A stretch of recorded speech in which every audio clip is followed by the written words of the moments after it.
Hello students, welcome to Mehta school digital classes. Students, हम पाठ 2 का अध्ययन कर रहे थे जिसका शीर्षक था लाख की चूड़ियाँ। इसके लेखक हैं कामतानाथ जी। लेखक कामतानाथ ने इस पाठ में जो बताया है कि इस मशीनी युग में कुछ लोग जो बेरोजगार हुए हैं उस व्यथा का लेखक ने इसमें वर्णन किया है। लेखक अपने ननिहाल जाता था। जब बचपन में ननिहाल जाता था तो वहां पर एक बदलू मनिहार अर्थात जो चूड़ियां बेचने का कार्य करते थे, बनाने का कार्य करते थे, उसे क्या कहते हैं? मनिहार कहते थे। तो बदलू नाम का एक मनिहार था जिसे लेखक भी क्या कहता था?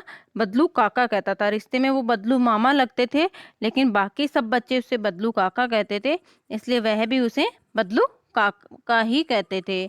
लेखक को वो बहुत सुंदर सुंदर लाख की रंग बिरंगी गोलियां बनाकर देता था, इसलिए लेखक बड़े ही खुश होकर वहां पर जाता था। इस तरह से इस पाठ में लेखक ने वहां के बारे में वर्णन के बदलू काका के बारे में वर्णन किया है कि किस तरह से वह चूड़ियां बेचता था। लेखक बाकी उस समय किस तरह से बेचता था? वस्तु विनिमय होता था। क्या होता था? वस्तु विनिमय होता था कि वस्तु के बदले में दूसरी वस्तु खरीदना। लेखक जो है अपनी चूड़ियां किस तरह से बेचता था? कोई दूसरी वस्तु जैसे कोई अनाज वगैरह ले लेता था, उसके बदले में क्या देता था? उन्हें चूड़ियां देता था। लेखक बताता है कि बदलू काका जो है वो अब और दिन जो है चूड़ियां दे देता था, सस्ते में ही दे देता था, लेकिन जब विवाह का अवसर होता था तब वह उसमें क्या कर लेता था? पूरी कसर कर लेता था। इतना हमने पाठ पढ़ लिया था। इससे आगे हम पाठ का अध्ययन करने जा रहे हैं। इसमें क्या कह रहा है लेखक कि बदलू काका जो है वो उसको किन चीजों से चिढ़ती सबसे अधिक? कांच की चूड़ियों से चिढ़ती। क्या कह रहा है लेखक कि संसार में बदलू को किसी बात से चिढ़ती तो वह किससे थी? कांच की चूड़ियों से चिढ़ती। क्यों चिढ़ती? क्योंकि जब से कांच की चूड़ियां आई हैं तब से क्या हो गया है? बदलू काका की जो लाख की चूड़ियां हैं वो क्या हो गई हैं? बिकना बंद हो गई हैं। क्या लिखा हुआ है? यदि किसी भी स्त्री के हाथ में उसे कांच की चूड़ियां दिख जाती तो वह क्या करता? अंदर ही अंदर कुढ़ जाता। अंदर ही अंदर कुढ़ जाता अर्थात उसे अंदर ही अंदर गुस्सा आता। कभी कभी तो वो क्या करता था? उन्हें 2-4 बातें भी सुना देता था। मुझसे तो वह घंटों बातें क्या करता था। कभी मेरी पढ़ाई के बारे में पूछता, कभी मेरे घर के बारे में, और कभी यूं ही शहर के जीवन के बारे में पूछता था। क्या कह रहा है लेखक कि जो बदलू काका है वह मुझे घर में जब वहां जाता था तो मुझसे घंटों बातें किया करता था। कैसे बातें? कि कभी पढ़ाई के बारे में पूछ लिया, मेरे घर के बारे में, शहर के में किस तरह का जीवन होता है, इससे संबंधित वो मुझसे बातें करता था। तो मैं उससे कहता कि शहर में तो सभी लोग क्या करते हैं? कांच की चूड़ियां ही पहनते हैं। तो बदलू काका क्या उत्तर देता कि शहर की बात और है लल्ला। लेखक को बदलू काका किस नाम से पुकारते थे? लल्ला के नाम से पुकारते थे। कि शहर की बात तो और है, वहां तो सभी कुछ होता है। वहां तो औरतें अपने मर्द का क्या करती हैं? हाथ पकड़कर सड़कों पर घूमती भी हैं, और भी उनकी कला और फिर उनकी कलाइयाँ भी क्या होती है? नाजुक होती हैं। इसलिए अगर लाख की चूड़ियां पहने भी तो क्या आ जाए? कहीं उन्हें मोच नहीं आ जाए। इसलिए बदलू काका क्या कहते थे कि शहर की बात तो अलग होती है, लेकिन अब तो क्या है? गाँव में भी क्या पहनने लग गई हैं औरतें? कांच की चूड़ियां पहनने लग गई हैं। कभी कभी बदलू मेरी अच्छी खासी खातिरदारी भी करता। क्या कह रहा है लेखक? देखना, इसमें बैठे हुए हैं, बहुत अच्छे से वो बातें कर रहे हैं आपस में। तो क्या कह रहा है लेखक कि कभी कभी तो बदलू जो काका है मेरी बहुत अच्छे से खातिरदारी मतलब मेरा स्वागत करता था अच्छे से। जिन दिनों उनकी गाय के दूध होता तो सदा मेरे लिए क्या करते थे? मलाई बचा कर रखता। और आम की फसल होती थी, जब आम की फसल होती थी तब क्या होता था? आम की फसल के समय में बदलू काका हमेशा क्या करते थे?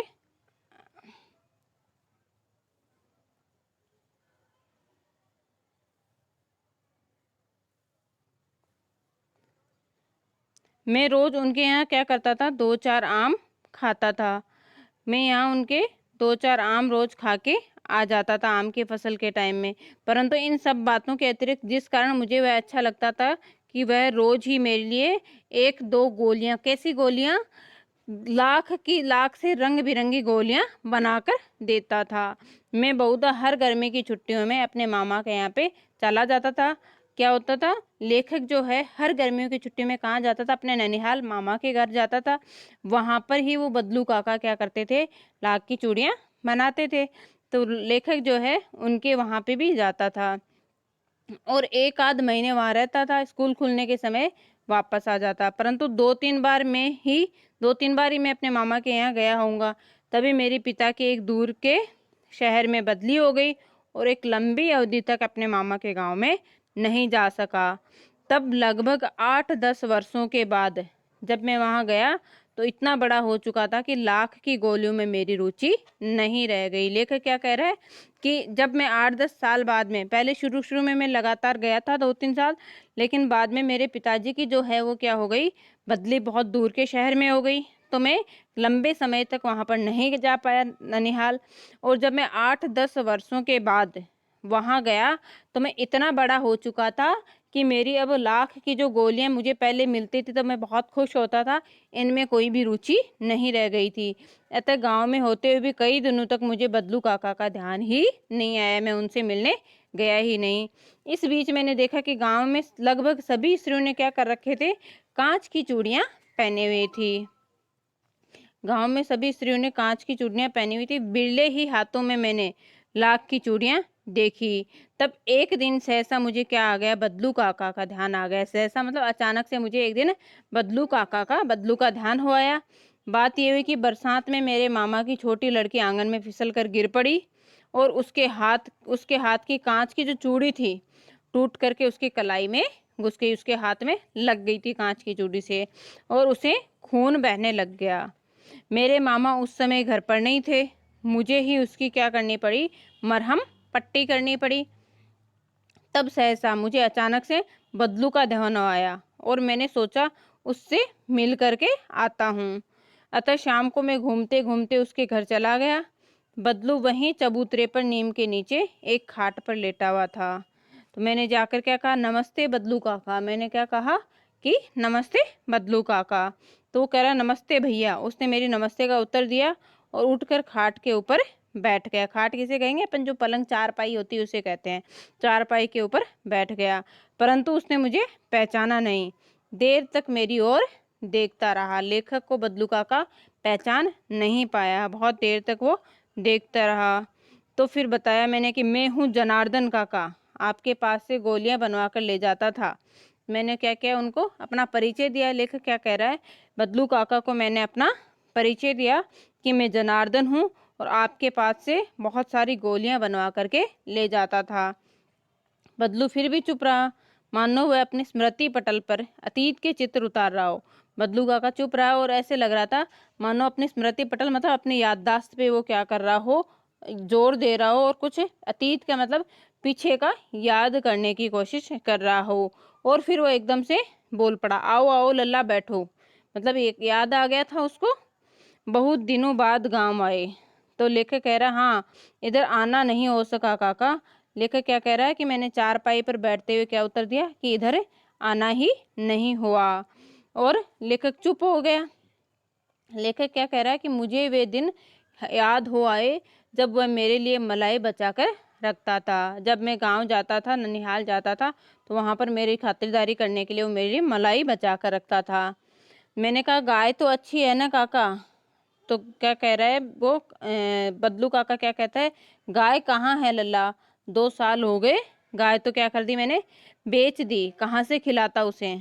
इतने में ही रज्जो, रज्जो कौन है, बदलू काका की बेटी, रज्जो जो है अंदर से एक डलिया में आम लेकर के आ जाती है। आम में डालने के लिए एक डलिया डलिया किसे कहते हैं, एक जालीदार बनी हुई होती है टोकरी सी, उसे डलिया कहते हैं। तो डलिया में ढेर सारे आम लेकर के रज्जो आ जाती है।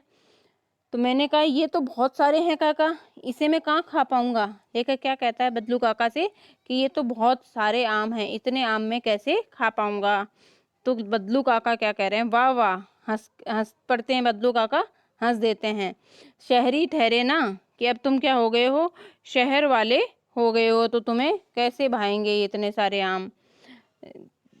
मैं तुम्हारी उम्र का था तो इसके चौगुने आम एक वक्त में खा लेता था। बदलू काका क्या कह रहा है, जब मैं तुम्हारी उम्र में था तो एक वक्त मतलब एक समय में इतने आम खा लेता, इससे चौगुने आम खा लेता था। तो लेखक कह रहा है कि आप लोगों की बात तो और थी, मैंने कहा। अर्थात लेखक उत्तर देता है कि काका आप लोगों की बात तो और थी। तो अच्छा बेटी, लला को 4-5 आम छांट कर दे दो। वो रज्जो से कह रहा है, उनकी बेटी का क्या नाम था, रज्जो। तो रज्जो से क्या कह रहा है बदलू कि 4-5 आम लला को छांट करके दे दो, और सिंदूरी वाले अर्थात सिंदूरी रंग के जो पके हुए आम हैं वो देना। देखो लला कैसे हैं, मतलब खा करके देखो कैसे हैं, इसी साल ये पेड़ आम का जो है तैयार हुआ है। रज्जो ने 4-5 आम अंजुली में लेकर के और मेरी ओर बढ़ा दिए, मतलब पूरा हाथ भर करके और 4-5 आम लेकर के मेरी ओर बढ़ा दिए, लेखक की ओर बढ़ा देती है। आम लेने के बाद में मैंने हाथ बढ़ाया तो मेरी निगाह एक क्षण के लिए उसके हाथों पर ठिठक गई। क्या कह रहा है लेखक कि जब मैं आम ले ली, मैंने आम लेने के लिए जैसे ही मैंने हाथ बढ़ाया तो मेरी निगाह, मेरी जो नज़र है एक क्षण के लिए, थोड़ी देर के लिए रज्जो के हाथों के ऊपर ठिठक गई, रुक गई। उसकी गोरी गोरी कलाइयों पर लाख की चूड़ियां बहुत ही फब रही थी, बहुत ही अच्छी लग रही थी। लेखक क्या कह रहा है कि जो रज्जो है उसकी कलाइयों के ऊपर लाख की चूड़ियां बहुत अधिक सुंदर लग रही थी। बदलू ने मेरी दृष्टि, मेरी तरफ, मेरी नज़र में देख ली भी, जो मैं देख रहा था उसको बदलू काका ने देख लिया और क्या बोल रहा है, यही आखिरी जोड़ा मैंने बनाया था जमींदार साहब की बेटी के विवाह पर। 10 आने पैसे मुझको दे रहे थे तो मैंने उनको जोड़ा बेचा ही नहीं, दिया ही नहीं। मैंने क्या कह दिया कि शहर से ले आओ। मैंने आम, लेखक कह रहा है, मैंने आम ले लिया और खाकर थोड़ी देर पश्चात चला गया। मुझे प्रसन्नता हुई कि बदलू ने हार कर भी हार नहीं मानी। उसका व्यक्तित्व कांच की चूड़ियों की तरह नहीं था कि आसानी से टूट जाए। अर्थात इस मशीनी युग में जब बदलू काका बेरोजगार हो गए, उसके बावजूद भी उन्होंने अपनी हिम्मत नहीं हारी। वो हमेशा अपना धैर्य बनाए रखे हुए थे। इस बात से लेखक बहुत अधिक खुश था। इस प्रकार से हमारा ये पाठ पूरा होता है। कल हम इसके प्रश्न उत्तर करेंगे। अभी जो भी इस पाठ से संबंधित ओबीटी में दूंगी वो आपको अपने नोटबुक में लिखने हैं। ठीक है, धन्यवाद।